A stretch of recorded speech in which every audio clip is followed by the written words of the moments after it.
Hey parents and teachers, I hope y'all are having a great week so far. I wanted to take a minute to share with you some ideas of things you can be doing with your child or with your students as you're working toward helping them become more efficient with their addition strategies. Research tells us that most kids do not ever move past the counting on stage. And what that means is if they have something like 9 plus 8, they're going to think about 9 in their heads, and then they're going to count on 8 more. And while that is a correct way to arrive at the answer, it's not the most efficient way. And it also leaves more room for them to make an error when they're counting on. The other concern about that is, as the numbers get larger when they go into the upper grades, like second and third grade, they're going to have a really hard time with addition and subtraction if their only strategy is to count on. So our goal in Limestone County is to have first grade students applying more efficient strategies than counting on by the end of first grade. So what I hope to do in this video is show you a couple of ideas of things you can do to help your child become a more efficient mathematician. One of the most important tools that we could provide kids in grades K through 2 is something called a double 10 frame as they work toward using more efficient strategies. So with this double 10 frame, if I were doing a math talk with them, I might ask them, how many dots do you see? And at the beginning of first grade, kids are going to look at this and a lot of them are going to start right here and count by ones and count each individual dot.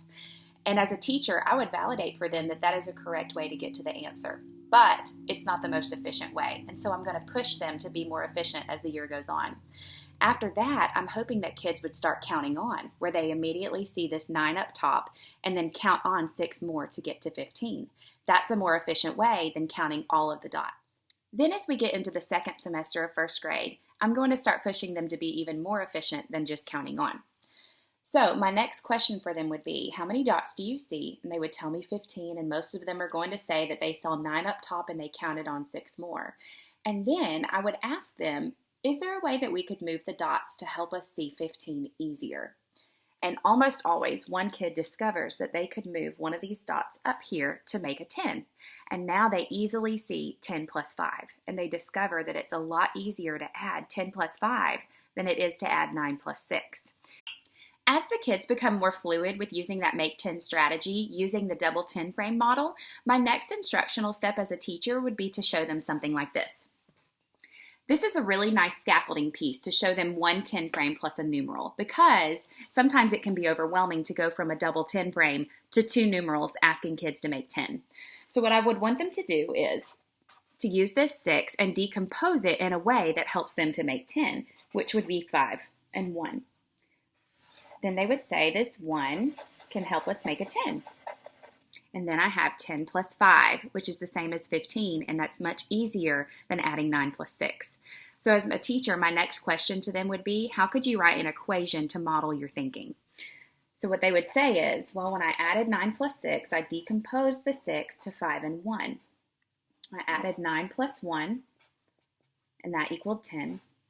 And then I added 10 plus 5 more, which gave me 15. After the kids have really started applying that strategy using a 10 frame and a numeral, my next instructional step as a teacher would be to just show them 2 numerals and see, are they going to use that Make 10 strategy to add?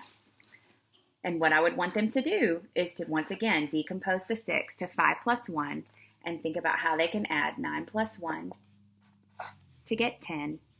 And then the way that they can get to 15 is by adding 10 plus 5. In addition to that, when kids go to second grade, they are going to be expected to add much larger numbers, and we want them to be fluent with adding within 100. This Making 10 strategy is going to help them tremendously if they know how to do this with single-digit numbers leaving first grade. Here's an example. If you had 48 plus 52, it would be so easy to decompose the 52 to 50 plus 2. And then you could add 48 plus 2, and that gives you 50. And then 50 plus 50 is very easy to add mentally, which is equal to 100. I hope that this video was helpful for you as you work with your child or your students to become more efficient mathematicians as the school year comes to a close. Have a great rest of the week.